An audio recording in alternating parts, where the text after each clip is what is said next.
ପରେ ଆମ ଦେଶରେ ନୂତନ ଶିକ୍ଷାନୀତିର ବ୍ୟବସ୍ଥା କରାଯାଇଛି। ବାସ୍ତବରେ ଗତ କିଛି ବର୍ଷ ଧରି ପ୍ରଚଳିତ ଢାଞ୍ଚାକୁ ବଦଳାଇବା ପାଇଁ ସର୍ବସମ୍ମତି ପ୍ରକାଶ ପାଇ ଆସିଥିଲା। एकविंश शताब्दी आह्वान और कोरोना महामारी शिक्षार आवश्यकता अनुसार नूतन शिक्षानीतिर प्रणयन करा जायछि। नूतन शिक्षानीतिर नूतनत्व हेउछि बहु विषय और नमनय शिक्षा सहित अनुष्ठान मानक स्वयं शासित करबा।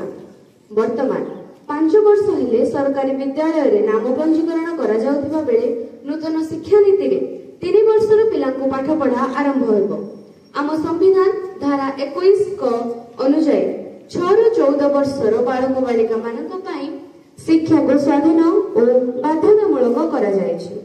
एही रीति रे एहाकु 3 ରୁ 18 वर्ष को वृद्धि करा जायछि। 3 ରୁ 8 वर्ष पर्यंत एही प्रथम वर्ष शिक्षा को शिक्षार मूलदुआ बोली कहा जाय थाए।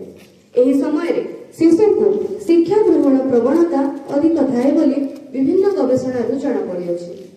प्रथम 2 वर्ष अर्थात 3 ରୁ 5 वर्ष पर्यंत शिशु गप नाच गीत और खेलकूद माध्यम शिक्षा अर्जन करेंगे। 6 ରୁ 8 वर्ष पर्यंत प्रथम और द्वितीय श्रेणी रे विद्यालय शिक्षा ग्रहण करेंगे।